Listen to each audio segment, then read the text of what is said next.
मांत्रिकाचा एक सल्ला आणि 11 निष्पाप जीवांचा क्रूर अंत म्हणजे मानवात हत्याकांड। सोनी लिव्हची ही आगामी वेब सिरीज सध्या खूप चर्चेमध्ये, कारण की ही रिअल आणि खूप जास्त कॉन्ट्रोवर्शियल आहे। याबद्दल डिटेलमध्ये सांगायचं म्हटलं तर आपल्याला 400 वर्ष पाठीमागे जावं लागेल। मानवत हे परभणी जिल्ह्यातील पाथरी तालुक्यातील एक गाव। 16व्या शतकात हैदराबादच्या निजामानं या भागामध्ये आक्रमण केलं। त्यावेळेस तिथल्या लोकांनी आपला जीव वाचून पळून जात असताना सोनं नाणं तिथेच पुरलं अशी दंतकथा आहे। हा खजिना शोधण्यासाठी गावोगावचे लोक मानवतला यायचे। 70च्या दशकात तांत्रिक मांत्रिकांचा बिझनेस सुद्धा यामुळे चांगला एक्सपॅन्ड व्हायला लागला। तिथे रुक्मिणी नावाची महिला होती जिला काही केल्या गर्भ राहत नव्हता। मग नवस, दोरे, गंडे दोर आणि उपास तपास असे प्रकार तिने चालू केले। अशातच ती गणपत साळवे नावाच्या तांत्रिकाकडे गेली आणि तो तिला म्हणाला की तुला मूल होण्यासाठी भाग चढवावे लागतील।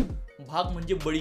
आणि मग एक दोन नाही तर मानवत मध्ये तब्बल 11 बळी पडले। आणि या गोष्टीचा उलगडा कसा लागला, यामागे कोण कोण लोक होती आणि रुक्मिणीला शिक्षा झाली की नाही हे सर्व आपल्याला वेब सिरीज मध्ये कळेल। आशिष बेंडे ज्यांनी गेल्या वर्षी आत्मपॅम्पलेट बनवला होता आणि 2011 मध्ये आलेल्या शाळेचे ते सेकंड असिस्टंट डायरेक्टर होते, त्यांनीच याचं दिग्दर्शन केलंय। याचा ट्रेलर खूप प्रॉमिसिंग वाटतोय। यात बीजीएमचा खूप स्मार्टली वापर केला गेला जे स्टोरी बद्दल क्युरियोसिटी बिल्ड करतं आणि म्हणूनच यामध्ये लावले गेलेले कट्स वर्क करतात। आजच्या डेट मध्ये ट्रेलर मधूनच क्विक इमोशन फील होणं खूप गरजेचं असतं, जे आपल्याला यामध्ये बघायला मिळतंय।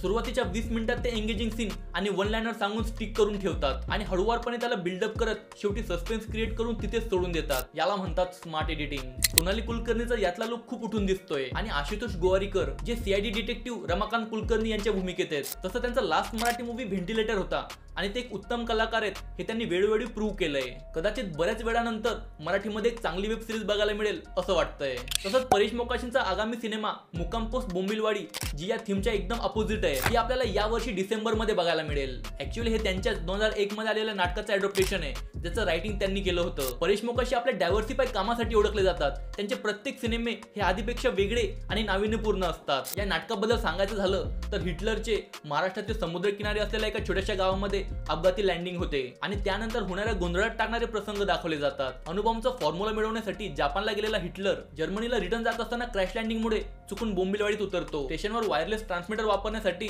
तो तिथल्या पोलीस स्टेशनमध्ये जातो, पण तिथेच अडकतो आणि त्याची रवानगी एका ड्रामा कंपनीकडे होते। हिटलरला लपवण्याच्या आरोपात ड्रामा कंपनीच्या प्रमुखाला अटक होते। त्याला वाचवण्यासाठी नाटक कंपनीचे सदस्य खूप संघर्ष करतात। हे नाटक सुरुवातीपासून शेवटपर्यंत खूप आनंदी दृश्यांनी भरलेलं आहे। नाटकाची तयारी आणि शो दरम्यानचा गोंधळ, नाटकप्रेमी ब्रिटिश पोलीस अधिकारी आणि भारतीय हवालदार यांच्यामधील भांडण आणि या सर्व प्रकरणात वैतागलेला हिटलर जो जर्मनीला जाण्यासाठी प्रयत्न करत असतो, हे सर्व काही एकदम विनोदी पद्धतीने दाखवण्यात आलंय। याच्या फर्स्ट लुक साठी अॅनिमेशन वापरलंय। यात वर्ल्ड वॉर 2 मध्ये वापरलेलं मी 262 प्लेन दाखवलं गेलंय, जे जगातलं पहिलं ऑपरेशनल फायटर टर्बोजेट होतं। आता याचे मेकर्स पण तसं सेम प्लेन दाखवतील का हे बघण्यासारखं राहील। आणि हिटलरची भूमिका कोण करेल हे अजून रिव्हील केलेलं नाहीये, पण मी एक्साइटेड आहे बघण्यासाठी की कोण करेल। या जे आत्मपॅम्पलेट मध्ये हिटलरच्या टोन मध्ये व्हॉइस ओव्हर देण्यात आला होता, जो ऐकायला खूप विनोदी वाटत होता। तसंच काहीसं यामध्ये पण केलं तर खूप मजा येईल। तसं याचा फर्स्ट लुक अॅनिमेटेडली बनवलाय, पण पूर्ण सिनेमा हा रेग्युलर फॉर्मॅट मध्ये असेल। तसं हे अॅनिमेशन खूप क्रिएटिव्हली केलं गेलंय, ज्यात फायटर जेट, युद्धाचं वातावरण आणि फुसक्या बॉम्ब मधून निघणारा हिटलर यावरून सिनेमाची बेसिक थीम समजून जाते। तसं याला अजून डिसेंबर पर्यंत टाइम आहे। बाकी या वेब सिरीज आणि मूवी बद्दल तुमचे काय थॉट्स आहेत हे मला कमेंट करून नक्की सांगा। याबरोबरच मी नवरा माझा नवसाचा 2 चा ट्रेलर रिव्ह्यू केलाय, जो तुम्ही इथे क्लिक करून बघू शकता। व्हिडिओ आवडला तर लाईक, शेअर आणि सबस्क्राईब करा आणि बघत राहा द मराठी शो। भेटूया आपण लवकरच। जय हिंद, वंदे मातरम।